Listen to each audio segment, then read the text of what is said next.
हमारे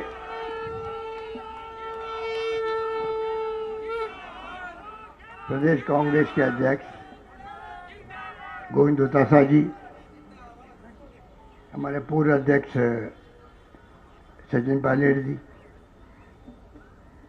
हमारे मुख्य सचेतक महेश जोशी, महेंद्र चौधरी जी मुख्य सचेतक, प्रताप सिंह खचेरिया जी जिला अध्यक्ष, राजेंद्र यादव जी ग्रामीण डीसीसी के अध्यक्ष, गणेश गोगरा जी यूथ कांग्रेस के अध्यक्ष, अभिषेक चौधरी जी एनएसयू अध्यक्ष, रेहाना रियाज जी महिला कांग्रेस अध्यक्ष, मुनीर गुजर जी, श्रीमती हेरिटेज महापौर, सेवा दल के अध्यक्ष पारिक जी और मेरे तमाम मंत्रिमंडल के साथीगण, विधायकगण, सांसद नीरज डांगी जी, यहाँ उपस्थित तमाम नेतागण, पार्षदगण, किसान भाइयों और बहनों और नौजवान साथियों, मुझे खुशी है कि प्रदेश कांग्रेस कमेटी के तत्वाधान में आज ये धरना आयोजित किया गया। धरने का उद्देश्य क्या है आप सबके जहन में है। किस प्रकार 39 दिन हो गए, 39 दिन इस ठंड के अंदर जो हमारे किसान भाई बैठे हुए हैं बॉर्डर पर, 39 दिन में 40 मौतें हो चुकी है। आप सोच सकते हैं क्या बीत रही होगी उनके ऊपर, उनके परिवार पर। उनके बेटे पोते कई तो सेना में होंगे जो बॉर्डर पे होंगे, और ये संवेदनहीनता का और उसकी पराकाष्ठा है कि सरकार को बार बार बुलाती है, बात करती है, टाइम पास करती है। इनको लगता है किसान थक जाएंगे और ये इशू खत्म हो जाएगा। सवाल है पूरे देश के किसानों की तकदीर के फैसले करने का। उनको गलतफहमी है खाली पंजाब और हरियाणा के किसान हैं वो। उनके साथ में एकजुटता प्रकट करने के लिए देश के 6.5 लाख गाँव में लोग बैठे हुए हैं। राजस्थान के 42,000 गाँव में लोग बैठे हुए हैं जो जिनकी भावना उनके साथ में है। और वक्त आएगा तो मैं समझता हूँ कि मोदी जी की और अमित शाह जी की गलतफहमी निकल जाएंगे। अगर किसान चल पड़ा तमिलनाडु से भी और आंध्र से भी, महाराष्ट्र से भी, राजस्थान से भी लेने के देने पड़ जाएंगे। किसान बहुत समझदार है। 39 दिन के बावजूद भी शांति, सद्भाव, भाईचारे के साथ में आंदोलन कर रहा है। लंगर लग रहे हैं वहीं पर, सब व्यवस्था वहीं हो रही है, गांव बच गए हैं, और कोई तरह का आक्रोश नहीं, तनाव नहीं। इससे बड़ा संदेश किसान क्या दे सकता है इस सरकार को, जो नाकारा है, निकम्मी है, संवेदनहीन है, ये फासिस्ट लोग हैं। हम जब बार बार कहते हैं कि इनका लोकतंत्र में यकीन नहीं है, और इसीलिए एक झटके में नोटबंदी कर दी। रात को 8 बजे प्रधानमंत्री जी बोलते हैं कि भाई और बहनों 4 घंटे के बाद में आपके 500 के 1000 नोट के रद्द हो जाएंगे। अच्छे फैसले होते हैं। कितनी लाइनें लगे बैंकों के सामने, 135 लोग मारे गए, कोई पूछने वाला नहीं उनको। जीएसटी लाए रात को 12 बजे पार्लियामेंट के अंदर, तमाशा किया गया जैसे नई आज़ादी मिल रही हो। और जीएसटी में आप देखो राज्यों को पैसा नहीं दे पा रहे कि कोरोना आ गया। इनके हर फैसले बिना कोई सोच समझ के, बिना विपक्ष से बात किए। अब ये मुद्दा भी मेरे से पूर्व वक्ता कह रहे थे, अगर मोदी गवर्नमेंट बात कर ली थी किसान नेताओं से, संसद में ढंग से बहस हो जाती। संसद में मांग थी विपक्ष की, इसको सेलेक्ट कमेटी भेज दो, उसमें तमाम पार्टी के लोग होते हैं, वो बैठ के बात कर लेंगे, देशवासियों राय ले लेंगे, बाद में हम लोग इसको पास कर देंगे। तो क्या हो जाता उनका? तो जो अहम घमंड जो है वो इस कदर है इन लोगों के अंदर कि जो काम करते हैं 370 हटा दी, हिंदू खुश हो जाएंगे, ट्रिपल तलाक लेके आ गए, हिंदू खुश हो जाएंगे। इस देश को 70 साल आज़ादी के पहले भी और बाद में भी महात्मा गांधी के रहनुमाई में जिस प्रकार पंडित नेहरू, सरदार पटेल, मौलाना आज़ाद, अम्बेडकर के वक्त में जो सिद्धांत, नीतियाँ, कार्यक्रम, कोई वोटों का राज, लोकतंत्र, ये कोई मामूली बात नहीं थी। आज 70 साल के बाद में भी इंदिरा गांधी की जान चली गई, जिसने बांग्लादेश आज़ाद करवा दिया, पाकिस्तान के 2 टुकड़े कर दिए, परंतु वो खालिस्तान नहीं बनने दिया, अपनी जान कमाना कबूल कर लिया उसने। जो प्रधानमंत्री पद पे बैठी हुई थी, राजीव गांधी प्रधानमंत्री बनने वाले थे, जान चली गई, बम से उड़ा दिया गया हमको। सरदार बेंचन जी थे वहाँ पंजाब के मुख्यमंत्री, देश नाबूद कर दिया वहाँ पर आतंकवाद को। आतंकवादियों ने मुख्यमंत्री रहते हुए उनको उड़ा दिया बम से। पर देश एक रहा, अखंड रहा। और ये लोग सत्यवादी कहते हैं कि 70 साल में कांग्रेस ने क्या किया। जिन लोगों को वजूद नहीं, जो लोग आज़ादी की जंग में कहीं नज़र नहीं आते थे, कई लोग तो अंग्रेजों के ये मुखबरी करते थे, लोग मुखबरी करते थे, वो हमें 5 सिखाते हैं 70 साल में क्या किया। 70 साल में बिजली थी आज़ादी के वक्त में, पानी की योजनाएं थी, सड़कें थी देश के अंदर, शिक्षाएं थी, स्वास्थ्य सेवाएं थी, बड़े बड़े बांध थे, कल कारखाने थे। क्या नहीं किया कांग्रेस ने? पंडित नेहरू की दूरदृष्टि थी, सब कुछ हुआ। पर क्योंकि जब आप तानाशाह प्रवृत्ति की भावना रखते हो दिल के अंदर, दिमाग के अंदर, तो फिर वही बात आती है कि जनता को जो हम कहेंगे ताली बजाओ ताली बजाए, थाली बजाओ थाली बजाए, दिया जलाओ दिया जलाएंगे, क्योंकि हिंदू राष्ट्र की बात है। ये देश को हिंदू राष्ट्र की तरफ ले जाना चाहते हैं, जो कि असंभव है। ये मुस्लिम, हिंदू, सिख, ईसाई उसकी बात करते हैं, जबकि हमारा मानना है कि जो गुलदस्ता होता है बगीचे के अंदर, वो तभी सुंदर होता है तब अलग अलग कलर के रंग होते हैं। देश की ताकत यही है, देश की ताकत यही हमारी दुनिया लोहा मानती है। आज जो मोदी जी का सम्मान इंग्लैंड में, अमेरिका में, फ्रांस में, जर्मनी में, जापान में हुआ, इसलिए हुआ ये प्रधानमंत्री उस हिंदुस्तानी गुलदस्ते का प्रधानमंत्री है। इसलिए नहीं हुआ कि आप हिंदू राष्ट्र की कल्पना करो और उसके लिए लोग सब आ जाएंगे और दुनिया के मुल्क तारीफ करेंगे आप।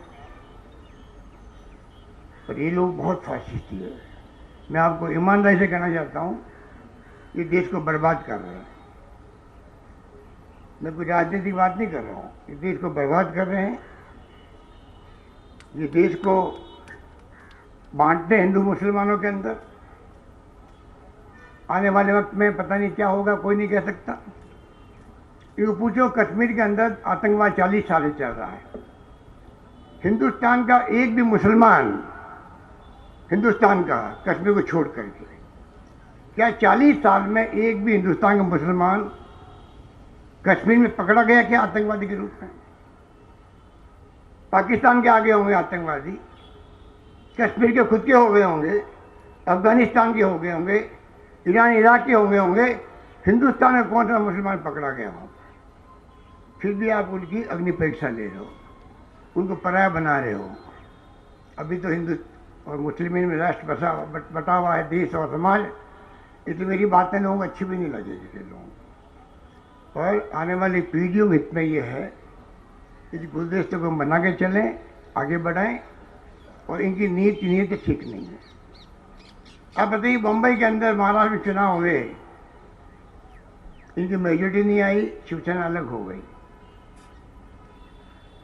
तोड़ फोड़ करके रात को कैबिनेट में बुला ली, राष्ट्रपति शासन समाप्त। सुबह 5 बजे बुलाया गया राष्ट्रपति को, उठाए गए नींद से, दस्तखत करवाए गए और 7 बजे शपथ हो गई मुख्यमंत्री की, सुबह 7 बजे गुपचुप।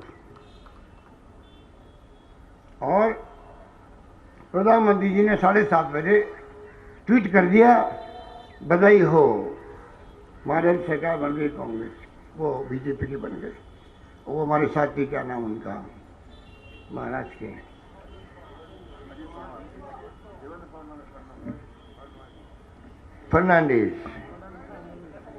फर्नांडिस साहब, बधाई हो फर्नांडिस साहब, सरकार बना ली, शपथ ले लिया आपने। और फर्नांडिस साहब वहाँ पर जवाब दे रहे हैं, मोदी है तो मुमकिन है। आप सोच लीजिए, मोदी है तो मुमकिन है। सुबह 6:30-7 बजे शपथ हो रही है। आप बताइए, कमाल हो गया। दुनिया में क्या सोचते हो लोग, इस देश में सब कुछ संभव है। अमेरिका गए, होंडी मोदी, ट्रम्प का हाथ पकड़ के बेचारे को घुमा दिया, चारों ओर घुमा दिया। ट्रम्प हाथ, वो मेरे ख्याल से ज़्यादा बुजुर्ग हैं इनसे भी, घुमा दिया पूरा। अगली सरकार ट्रम्प सरकार है। अब वहाँ की जनता ने धज्जियाँ उड़ा दी, वहाँ पर ट्रम्प साहब को घर भेज दिया। और ऐसी धज्जियाँ अगर कभी हिंदुस्तान में उड़ जाए मोदी जी की, आश्चर्य मत करना।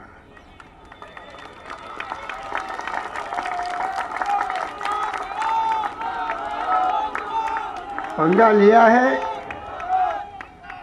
लिया है इस बार किसानों से लिया, किसानों से। इसमें राजनीति नहीं है, ये खालिस्तानी नहीं है, ये सांप्रदायिक नहीं है, इनको कोई भड़का नहीं रहा है। ये समझदार लोग हैं। उनको आप क्या क्या कह रहे हो, ऐसी भाषा बोल के दंगे भड़का दिया हम दिल्ली के अंदर के लोग, मर गए बेचारे वहाँ पे भी। तो मैं कहना चाहूँगा, हालात बड़े गंभीर हैं, आपको हमको सोचना पड़ेगा। ऐसे लोग आगे हैं जो जिनका कब्जा जुडिशरी पे भी है, जुडिशरी में प्रभाव डालते हैं लोग, कई बार सक्सेस हो जाते हैं। इनका इलेक्शन कमीशन में प्रभाव डालते हैं लोग। सीबीआई, इनकम टैक्स, ईडी तो इनके जेब के अंदर है। इशारा करते हैं जाइए और छापे डालिए, सीधा फोन आता है गृह मंत्री और पीएमओ से। आप बताइए, ये लोकतंत्र है? हर व्यक्ति आज बात करते चमकता है, भाई फेस टाइम पे बात करो, व्हाट्सएप पे बात करो। ये स्थिति क्यों बनी देश के अंदर? इसलिए मैं कहना चाहूँगा कि ये आज जो आप बैठे हो धरने पर, ये धरना जो है ये किसानों को एक संदेश देने का है कि पूरा देश, पूरा प्रदेश के तमाम कार्यकर्ता आपके साथ में एकजुट हैं, आपके संघर्ष हम साथ हैं। और जब आप अपमान करोगे तो हम बॉर्डर पे भी आ जाएंगे। गलतफहमी नहीं होनी चाहिए कि कोई नहीं जाएगा। अभी हमने रोक रखा है, हमारी पार्टी की नीति है। पहले ही उन पर आरोप लगाते हैं राजनीति बड़े भड़का रही है, लेकिन पूरी तरह वो किसानों के आंदोलन है वो। तो हम एकजुटता दिखाने के लिए अभी दत्ता साहब जी ने कहा आपको 7 दिन तक हमारे विधायक लोग अपने अपने क्षेत्र में जाएंगे, लगातार किसानों से वार्तालाप करेंगे, बताएंगे, उनको समझाएंगे, सरकार ने जो काम किया वो भी बताएंगे। तो मैं कहना चाहूँगा कि हालात बड़े गंभीर हैं। आज 86% किसान जो है देश के अंदर, उसके पास 5 एकड़ से कम जमीन है। आप सोच सकते हो, और एवरेज से 2 एकड़ ही है। हमने कहा कि उनकी 5 एकड़ तक की होगी जमीन, उड़क नहीं करेंगे। हमने बिल पास किया राजस्थान सरकार में, 3 बिल संशोधन किए हमने केंद्र वाले बिलों को, एक्ट को। पता नहीं राज्यपाल महोदय पर क्या दबाव है वो बेच नहीं रहे हैं केंद्र को। और यही कारण था कि आंदोलन शुरू हुए। अगर मोदी जी अगर बात सुन लेते सबकी बिल पास करने के पहले, डायलॉग रखते विपक्ष से भी, ये नौबत नहीं आती देश के अंदर। और अभी भी यही हो रहा है। मैंने फ़ोन किया राष्ट्रपति भवन में 4 मुख्यमंत्री, पंजाब, राजस्थान, छत्तीसगढ़, पांडिचेरी, कांग्रेस के मुख्यमंत्री मिलना चाहते हैं। क्या दबाव है राष्ट्रपति जी पर? इतिहास में पहली बार हुआ होगा राष्ट्रपति से तो कोई एक मुख्यमंत्री मिलना चाहे तो उसी वक्त टाइम मिलता उसको। आप गए राष्ट्रपति भवन, एक कप चाय पिलाएंगे आपको, बात करेंगे, ज्ञापन लेंगे, और करना चाहता है नहीं, आज तक नहीं बुलाया गया। ये कम्युनिकेशन गैप जो है वो पैदा करवाया जा रहा है इस एनडीए सरकार द्वारा, इसलिए ये स्थिति बनी है। इसलिए मैं कहना चाहूँगा कि आज कम समय की नोटिस में इतने बड़ी संख्या में आना, इस रूप में बैठना, ये संदेश है उनके लिए भी जो कहते हैं कांग्रेस है कहाँ। कांग्रेस है यहाँ, कांग्रेस दिख रही है, कांग्रेस यहाँ पर।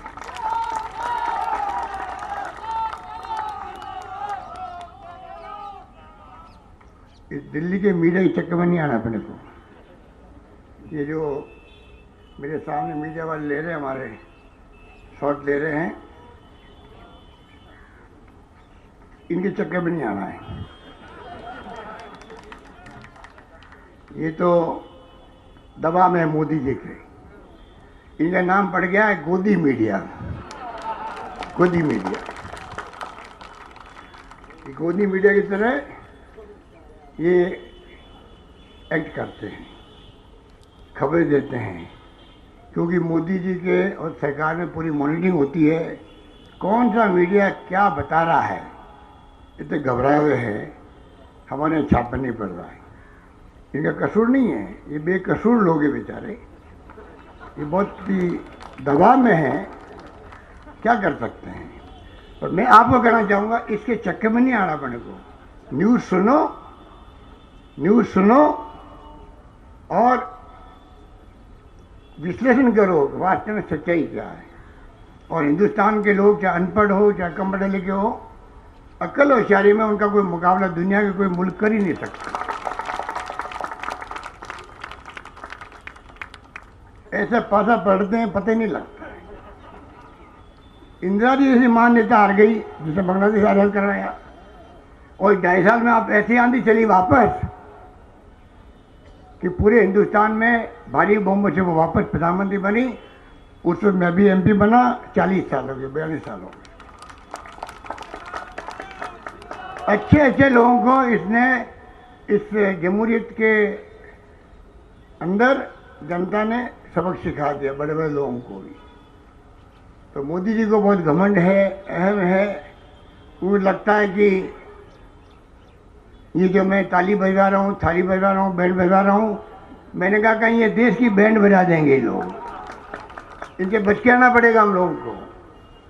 देश को एक रखना है, अखंड रखना हम लोगों को।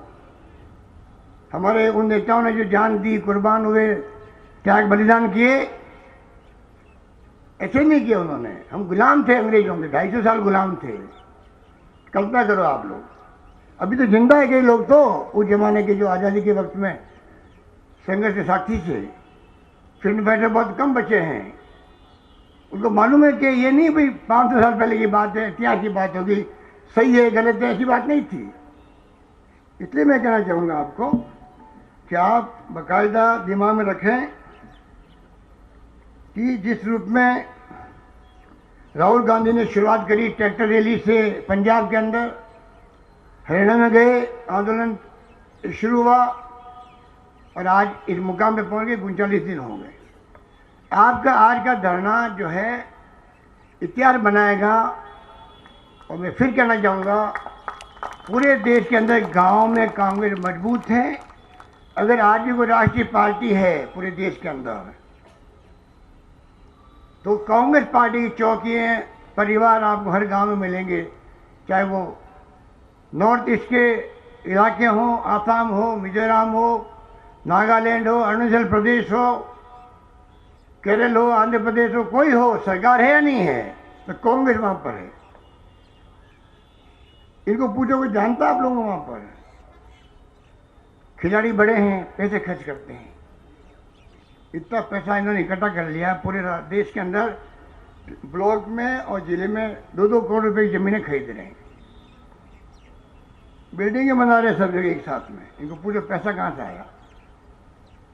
इन्होंने इलेक्ट्रल बॉन्ड बना दिया है, जो इंडस्ट्रीज पैसा देगा किसी को नहीं मालूम पड़ेगा, और किसी पार्टी को ये चंदा लेने नहीं दे रहे हैं। ये बहुत खतरनाक बातें हैं लोकतंत्र के अंदर जो चल रहा है अभी। तो मैं कहना कि मैं तो आज निकला हूँ 8 महीने के बाद में, मैं पहली बार आपके दर्शन कर रहा हूँ 8 महीने के बाद में, जो क्योंकि मैं घर से ही बराबर लगातार कोरोना का मुकाबला कर रहा हूँ आपके आशीर्वाद से, और कोरोना की उन्होंने धज्जे उड़ा दिए, कोरोना खुद ही खत्म हो रहा है। अब तो बहुत नीचे आ गया है, अब तो वैक्सीन भी आ रही है। तो कोरोना का मुकाबला करने के लिए कोई कमी नहीं रखी सरकार ने, और पब्लिक ने भी इतना साथ दिया। कोई भूखा नहीं सोएगा, कोई भूखा नहीं सोएगा आज तक। खाना पीना देना, पड़ोसियों को देना, बांटना आपस के अंदर, कच्चा खाना, पक्का खाना, संस्थाओं ने, एक्टिविस्ट ने, धर्मगुरुओं ने, आम जनता ने कोई कमी रखी नहीं। लॉकडाउन लंबा चला था, कैसे बोल सकते हैं मुझको। हमने भी यहाँ पर, ये लोग कुछ हमारे बैठे होंगे यहाँ पे, स्वास्थ्य मंत्री, कोई कमी नहीं रखी। आईसीयू के बेड बढ़ाना हो, वेंटिलेटर की व्यवस्था करनी हो, टेस्टिंग के लिए हम लोग जाते थे पूना, कोरोना टेस्ट के लिए। आज 60,000 टेस्ट पर डे हम कर सकते हैं, कैपेसिटी मैंने पैदा करी राजस्थान के अंदर, तो कम नहीं किया। तो मैं कहना चाहूँगा कि कृपा करके, क्योंकि अभी कंट्री भरे माहौल बना दिया, कांग्रेस तो खत्म हो रही है। मोदी जी का कांग्रेस मुक्त भारत बनाएंगे, वही कह सकता है जो खुद फासिस्टी हो, सोच फासिस्टी हो। अगर लोकतंत्र में विपक्ष नहीं होगा तो आप क्या कर लोगे अकेले? लोकतंत्र में विपक्ष की भूमिका बहुत बड़ी होती है। हम सत्ता में भी रहे हैं, सत्ता से बाहर भी हम लोग हैं, हमारी अपनी अलग भूमिका निभाएंगे हम लोग। पर अगर ऐसे लोग आगे बैठ जाते सत्ता में जिनका विश्वास नहीं लोकतंत्र में हो, तो फिर कई तरह की चुनौतियां सामने आती है, देश के सामने आती है। इसलिए मैं, और मिलते रहेंगे, अब तो कोरोना ही खत्म हो रहा, तो मीटिंग शुरू भी करेंगे, जिलों के अंदर भी जाएंगे, गांव में जाएंगे, आपसे मिलेंगे। तो मैं आपसे अपील करना चाहूँगा, गांव-गांव में जो अध्यक्ष जी ने आह्वान किया है, हमारे विधायक लोग 7 दिन तक, एक बार इंदिरा गांधी जी ने प्रोग्राम बनाया था, हम लोग भी गए थे 7 दिन तक लगातार, पूरा गांव-गांव में जाएंगे, बातचीत करेंगे, उनके सुख दुख में साथी बनेंगे। और ये प्रोग्राम आज चल पड़ा है, 28 तारीख स्थापना दिवस से चल पड़ा है। अध्यक्ष जी के नेतृत्व में मैं समझता हूँ कि राजस्थान भर के कांग्रेस जन एकजुट होकर इस काम को आगे बढ़ाएंगे और संदेश देंगे। और आपसे मैं अपील करना चाहूँगा कि आपकी सरकार जो आपने बनाई है पिछली बार, कोई कमी नहीं रखेगी। आपकी दुआओं से, आपके आशीर्वाद से जो मैनिफेस्टो ने बनाया है उसको आधार बना के हम काम कर रहे हैं। आधा मैनिफेस्टो पूरा हो चुका है, आगे और लगातार काम होते रहेंगे, और आपके सुख दुख में हमेशा हम आपके साथ खड़े मिलेंगे। यही बात कहता हूँ, मैं आप सबको मुबारकबाद देता हूँ, बधाई देता हूँ। धन्यवाद, जय हिंद, धन्यवाद।